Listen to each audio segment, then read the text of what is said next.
جب ہجرت کے لیے حضور تشریف لے جا رہے تھے 40,000 درہم کا سرمایہ تھا، جبکہ حضرت ابوبکر ایمان لائے، مکے کے چوٹی کے تاجروں میں سے تھے جو ملک تجار کہلاتے ہیں، لیکن اب وہ روپیہ کہاں خرچ ہوا؟ بلال کو خریدا، روپیہ دے کے خریدا یا ویسے خرید لیا؟ آزاد کر دیا۔ ابو فقی کو خریدا، آزاد کر دیا۔ 6 ہیں غلام اور کنیزیں محمد رسول اللہ پر ایمان لانے والے، جن کو ابو بکر نے اپنے پیسے سے خریدا اور آزاد کیا۔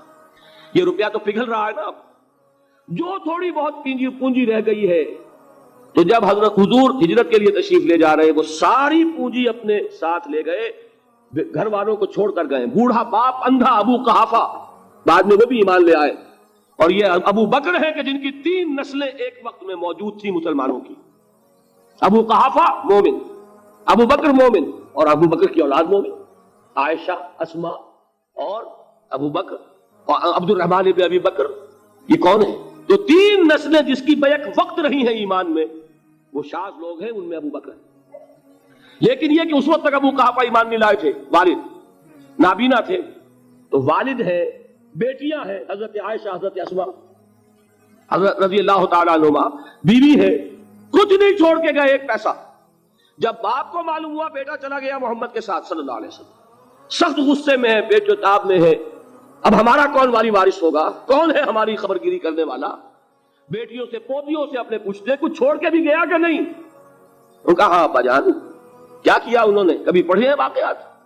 کچھ کنکر روڑے لیے، ایک کپڑے میں پوٹلی بنائی اور اندھے دادا کا ہاتھ اوپر پھروایا، دیکھیے دادا جان یہ چھوڑ گئے ہیں، یہ مال ہے، یہ سونے اور چاندی کے سکے ہیں، ابا جان ہمیں ایسے نہیں چھوڑ کر گئے۔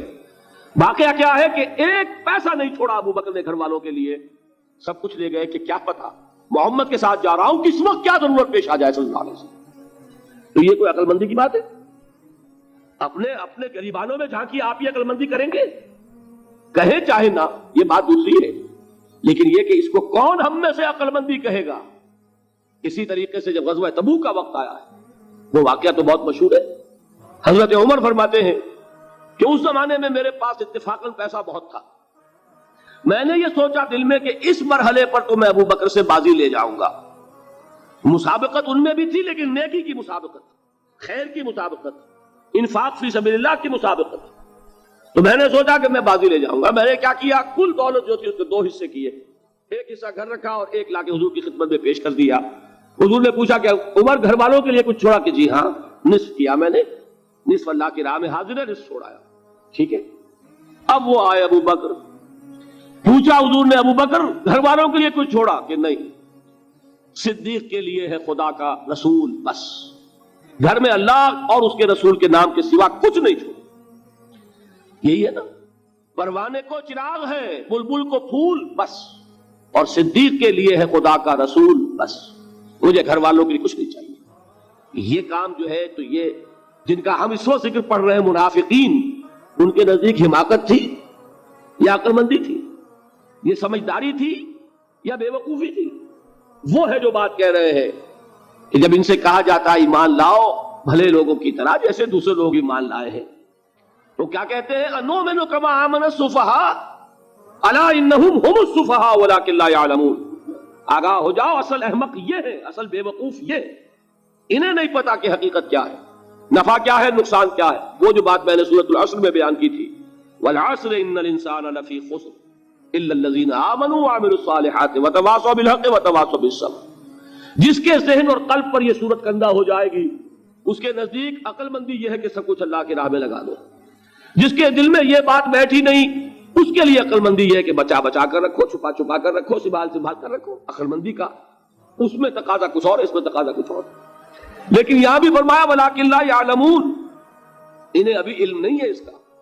اس سے پہلی آیت میں بھی فرمایا وَلَٰكِن لَا يَشْعُرُونَ، انہیں شعور نہیں ہے۔ دیکھیے میں آپ کو بتا رہا تھا، یہ وہ غیر شعوری نفاق ہے، یہ بڑھتا چلا جا رہا ہے۔ پہلے جھوٹا بہانہ تھا، پھر جھوٹی قسمیں ہوئیں، پھر دشمنی ہو گئی صادق الایمان، جو جان اور مال لگا رہے ہیں، نچھاور کر رہے ہیں پروانہ وار، اللہ پر، اللہ کے دین کے اوپر نثار کر رہے ہیں اپنے آپ کو، ان سے عداوت، ان سے دشمنی، ان کا بغض، یہ 3rd سٹیج تک پہنچ گئے۔ اب بھی وہ اپنے آپ کو منافق نہیں سمجھتے، وہ سمجھتے عقل مند تو ہمیں، یہ تو بے وقوف ہے۔ ہم ہیں اصل میں، بھائی سمجھ کے چلنا چاہیے، تیل دیکھنی چاہیے، تیل کی دھار دیکھنی چاہیے، دائیں بائیں دیکھنا چاہیے، حفاظت کا بھی خیال ہونا چاہیے. یہ ساری چیزیں تو عقل مندی ہے نا دنیا کے اعتبار سے. تو وہ تو انہیں بے وقوف سمجھ رہے ہیں، اپنے آپ کو منافق کہاں سمجھیں گے؟ چاہیے ٹھیک ہے بھائی، دین بھی چاہیے لیکن دنیا کی فکر بھی چاہیے کہ نہیں؟ یہ آپ کہتے ہیں کہ نہیں کہتے؟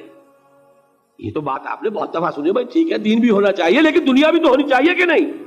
یہ ہے سمجھ دنیا کی، یہ ہمارے معیارات ہیں. یہی وجہ ہے کہ دین ذلیل سے ذلیل تر ہو رہا ہے. دین وہ جو میں نے حال ہی کے اشعار سنائے تھے کہ پستی کا کوئی حد سے گزر نہ دیکھے، اسلام کا گر کر نہ ابھر نہ دیکھے، مانے نہ کبھی کہ مد ہے ہر جزر کے بعد دریا کا ہمارے جو اتر نہ دیکھے. یہ دریا چڑھا کب تھا؟ جب صحابہ کرام نے وہ فینیٹسزم جس کو آج ہم کہیں گے اس کا جب مظاہرہ کیا، اس کا ثبوت دیا، دامے درمے سخنے جان مال تن دھن سب لگا دیا، تو اللہ کے دین میں بہار آ گئی، رونق آ گئی، دین کا غلبہ ہو گیا. اور جب ہم اپنے سمجھ کر رکھیں گے تو ظاہر بات ہے کہ اس کا تو پھر جو حشر ہوگا وہ وہی. دین میں کمزوری، ہماری دنیا جو ہے پھل رہی ہے پھول رہی ہے، دین جو ہے وہ کمزور ہوتا چلا جا رہا ہے. یہ ہے تھرڈ سٹیج اس نفاق کی کہ جس کے بعد اب کوئی امکان واپسی کا نہیں. یہ غیر شعوری نفاق جان لیجئے کہ یہ نہیں ہے کہ ماضی ہی ماضی میں تھا اب اس کا کوئی امکان نہیں. یہ نہ سمجھیے اب بھی یہ نفاق جو ہے، یہ میں بتا دوں آپ کو، ایک عام آدمی ہے، دین کا تقاضا ہی سامنے نہیں ہے، اسے پتہ ہی اتنا ہے کہ اللہ کے دین کا تقاضا نماز روزہ، وہ نماز روزہ کر رہا ہے، اس پر نفاق کا حملہ نہیں ہوگا. اس کو آپ کہہ دیں کہ اس کی سمجھ کم ہے، اس کا شعور کم ہے، اسے پتہ نہیں ہے، دین کے تقاضوں سے واقف نہیں ہے، وہ بچا ہوا ہے، وہ محفوظ ہے. وہ جو میں نے آپ سے کہا تھا پرسوں اور ایک صاحب نے جواب دیا مجھے بعد میں کہ آج آپ نے جو بات کہی ہے تو کل لوگ کم آئیں گے، آپ نے ڈرا دیا کہ یہ جو تقاضے دین کے سامنے آ رہے ہیں تو اس سے ذمہ داری بڑھ رہی ہے. اب جس نے سمجھ لیا ہے پھر پیچھے رہے وہ نفاق کے خطرے میں ہے، جسے سمجھ ہی نہیں ہے وہ پھر بھی کوئی نہ کوئی عذر پیش کر سکے گا کہ اللہ ان مولویوں سے پوچھ جنہوں نے ہمیں بتایا نہیں، انہوں نے تو دین کے تقاضے ہمیں یہ بتائے نہیں، انہوں نے تو ہمیں نور اور بشر میں چکر دے کے لڑائے رکھا، ان سے پوچھ. اصل سے مجرم جو ہے وہ یہ ہے، وہ واقعہ یہ ہے کہ کسی درجے میں بچیں گے کہ دین چاہتا کیا ہے، دین کے تقاضے کیا ہیں، توحید کی حقیقت کیا ہے، شرک کی حقیقت کیا ہے.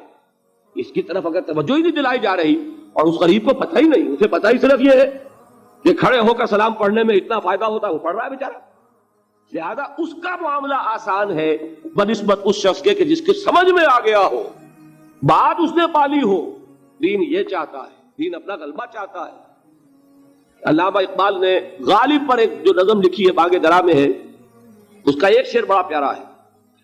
گیسوئے اردو ابھی منت پذیر شانہ ہے، شمع یہ سودائیے دل سوزیے پروانہ ہے. یہ دین جو ہے یہ تو چاہتا ہے کہ اہل ایمان پروانہ وار اس شمع پر نثار ہو جائے، جانے لگا دے، گردنیں کٹوا دے.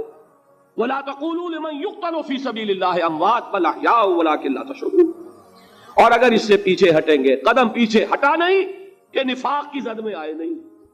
وہ نفاق کی پہلی stage, second stage, third stage وہاں پہنچ گئے، واپسی نہیں. اس کے لیے ایک اور دو آیات میں چاہتا ہوں کہ اس سے اس حقیقت کو اور سمجھ لیں اچھی طرح تاکہ کوئی اشکال نہ رہ جائے. ایک آیت تو میں نے شروع میں پڑھی تھی، ایک نہیں ہے یعنی ایک جگہ سے سورہ عنکبوت، اور ایک آیت ہے سورہ حج کی، وہ میں نے شروع میں تلاوت نہیں کی. سورہ حج کی آیت دیکھیے، اس قدر پیاری آیت ہے، دوسرے رکوع کے اندر آپ کو آیت ملے گی. سورہ حج 17ویں پارے میں ہے، نصف کے بعد شروع ہوتی ہے، اور اس کے دوسرے رکوع میں وَمِنَ النَّاسِ، اور لوگوں میں سے کچھ ایسے بھی ہیں، مَن يَعْبُدُ اللَّهَ عَلَى حَرْفٍ، جو اللہ کی بندگی کرنا چاہتے ہیں کنارے پر کھڑے ہو کر. ایک ہے منجدھار میں کودنے والے کہ ہر جبادہ بعد ماں کشتی دراب انداختیں، جیسے کہ طارق نے کیا تھا، ادھر ساحل اندلس پر قدم رکھا، ادھر کشتیوں میں آگ لگا دی.